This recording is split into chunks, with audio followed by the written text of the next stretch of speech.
பெற்றோர்கள் நாங்க பார்க்காதது எல்லாத்தையுமே குழந்தைகள் பார்க்கணும்னு ஆசைப்படுறது என்னமோ உண்மைதான். அதுக்காக பிஜாமா மூவி நைட்டா? என்னங்க 3.5 வயசு பிள்ளைக்கு மூவி நைட் எல்லாம்? ஆனால் டெய்லியில தான் நடக்குது. அதுக்கு பாப்கார்னோட பிஜாமாவை போட்டு வர சொல்லியிருக்காங்க. பிஜாமா ஓகே, பாப்கார்னுக்கும் பாஸ்கெட்டுக்கும் என்ன பண்ணுறேன்னு யோசிக்கும் போது ஐடியா என்னோட சித்தி நாகே சித்தி அவங்க அன்றைக்கு சொல்லியிருந்தாங்க. வீட்டுக்கு வந்த டைம் ஏமா கொஞ்சம் கோன் வாங்கு, அப்படியே அதை பாப்கார்ன் ஆக்கிடுவோம் அப்படின்ற ஒரு மோட்டிவேஷன்ல எடுங்கப்பா அந்த ரைஸ் குக்கரை, வாங்குங்கப்பா ஒரு சோளத்தை, ஓ மை காட் அதுக்குள்ள மசாலா தூள் இருக்கு, அதை பிள்ளைகளுக்கு பாவிக்காதீங்க, கொட்டுங்க அந்த ரைஸ் குக்கர்ல சோளத்தை, ஊத்துங்க கொஞ்சம் எண்ணெய, மெதுவா மெதுவா கேமராவையும் பிடிச்சு இடக்கையில ஊற்றும் போது நிறைய எண்ணெயை ஊற்றிடக்கூடாது, கூடவே கொஞ்சம் பட்டர் இல்லாட்டி மாஜரின் போட்டுக்கலாம் டேஸ்ட்டுக்கு. அப்படியே சாரல் மாதிரி கொஞ்சம் உப்பையும் தூவிட்டு மூடி வைங்க.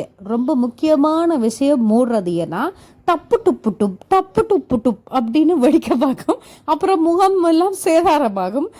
சட்டியில் இருக்க வேண்டிய பாப்கார்ன் எல்லாம் தரையில் இருக்கிறதே அப்படின்னு வேலை கூடிக்கொண்டே போகும். அப்படிலாம் செய்யாதீங்க. மூடி வச்சு இந்த மாதிரி பாருங்க, டக் டக் டொப் டொப் டொப்புண்டு வெடிக்க ஆரம்பிச்சுட்டு அப்படியே ஒரே சந்தோஷம் தான். ஏன்னா ஃபர்ஸ்ட் டைம் நான் வீட்டில் பாப்கார்ன் மேக் பண்ணுறோம். அதனால் எங்களுக்கு எல்லாருக்குமே சந்தோஷம் தான். எல்லோரும் ஹாப்பியாக ஏ அப்படின்னா. முக்கியமான ஒரு விஷயம் மூடணும்னு சொல்லியிருந்தேன். மூடுறது மட்டும் இல்லை, அந்த ப்ரெஷர் வந்து வெளியில் போகிற மாதிரி ஒரு சின்ன துளையும் விடணும். சில பேர் ப்ரெஷர் குக்கரில் செய்வீங்க, சாதாரணமாக மூடியும் செய்வீங்க. சாதாரணமாக மூடி செய்கிறவங்க இந்த ப்ரெஷர் வெளியில் போகிறதுக்கு ஒரு இடம் கொடுங்க. பிறகு என்ன டட்டடாங் ஆவி பறக்க சுட சுட பாப்கார்ன் ரெடி, சோளம் பொரி ரெடி ஆயிட்டு.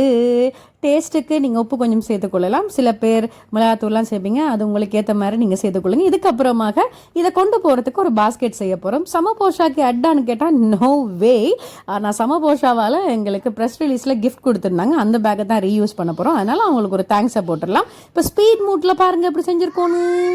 எல்லாம் அழுக்கானாலும் செய்த விஷயம் அழகா இருக்குல்ல, அவ்வளவுதான். பிள்ளைகளோட முடிந்த அளவில் டைமை ஸ்பெண்ட் பண்ணுங்க. வீட்லேயே நிறைய விஷயங்களை செய்து கொடுக்கறதுக்கு ட்ரை பண்ணுங்க. அதுதான் எப்பவுமே நல்லது. நாங்களும் ஹாப்பி, பிள்ளைகளும் ஹாப்பி. நான் ஃபர்ஸ்டா தியேட்டர்ல பார்த்த படம் ஜுராசிக் பார்க். அதுவும் கண்ணாடி போட்டு 3Dலாம் பார்த்தேன். நீங்க பார்த்த படம் என்னன்றதை கமெண்ட் பண்ணுங்க.